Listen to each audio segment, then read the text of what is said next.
people out of your marriage. I'm telling you, people will ruin your marriage. They will ruin your marriage. Keep people out of your marriage.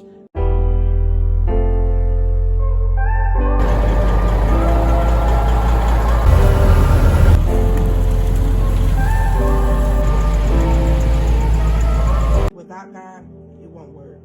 So keep God in the middle of everything you do, especially in a marriage, because things come up and you want to give up, you want to walk away, you want to be selfish and think about yourself, or even if you're the person who was hurt on that end of hurt and pain, and you like, okay, I'm done, I'm through taking this, I'm through taking that, but with God in it, you'll say, okay, I can keep going a little while longer, or I can push through this.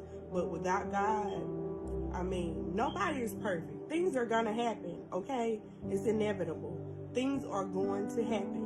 But when they happen and you want to walk away, you want to give up, and that's what the enemy wants you to do. He want to throw things your way. He want to put temptation in your face. He wants you to get off track and to do things that will hurt the other person. Or maybe you may not even want to do that, but things just happen. But if you keep God in it, and if you have a relationship with Him, then you can change the whole situation and save your marriage. Because all marriages are not meant to just go down the drain, and everything that happened in your marriage doesn't mean, okay, we just have to get a divorce. Because nowadays, people are divorcing the first sign of trouble, the first sign of pain. We have endured a lot together. We've been through so much, but we're still standing. Still standing. And we're stronger than ever. Man, we've been through so much. And it was times where I thought she was going to leave me. It was times that I wanted to leave her. But because we loved each other, we knew that what we was going through was not worthy. The Bible teaches us that the sufferings of our present time is not worthy to be compared to the thing that's getting ready to come to us. So yes, you got to go through some struggles. Yes, you got to go through some hardship. But you have to keep your faith in your marriage and God.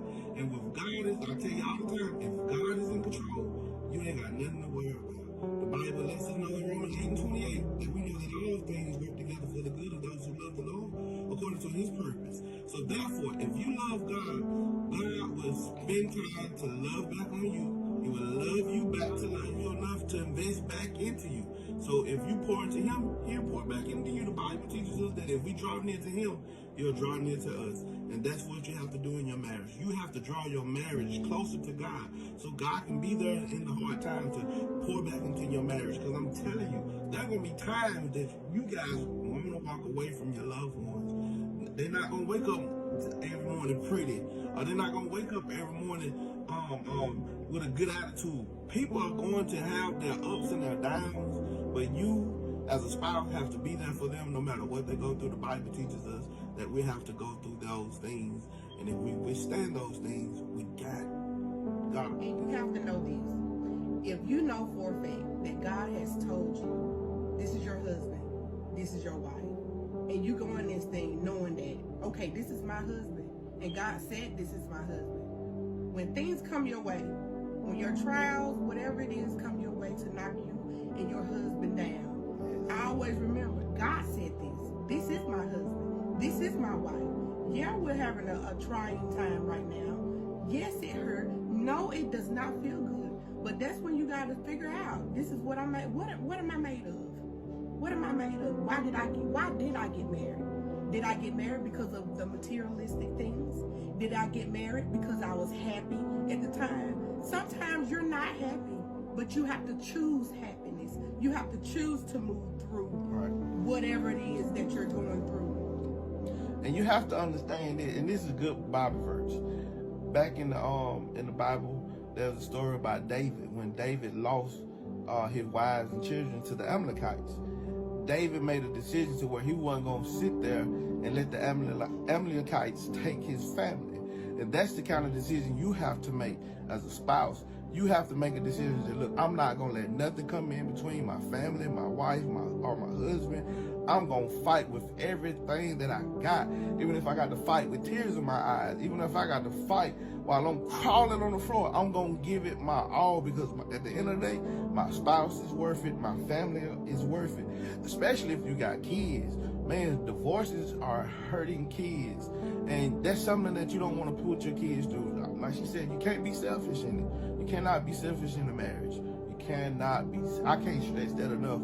You know, we meet so many people that are married, and they go through things, and one of the things they go through is they being selfish towards each other, and you cannot do that. So people, we encourage you to love one another, continue to pray for one another, back each other up. When a person is having a bad day, do what you can to make them have a good day.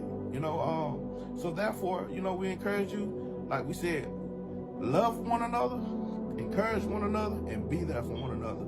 And another thing, keep people out of your marriage. I'm telling you, people will ruin your marriage. They will ruin your marriage. Keep people out of your marriage. If you can keep your problem between you and your spouse, I'm telling you, you can get through a whole lot of things if you keep other people out of your marriage. Once again, it was just a nighttime cap. We were just laying in the bed chilling, and we decided to make a video. You know, we love y'all that much to work.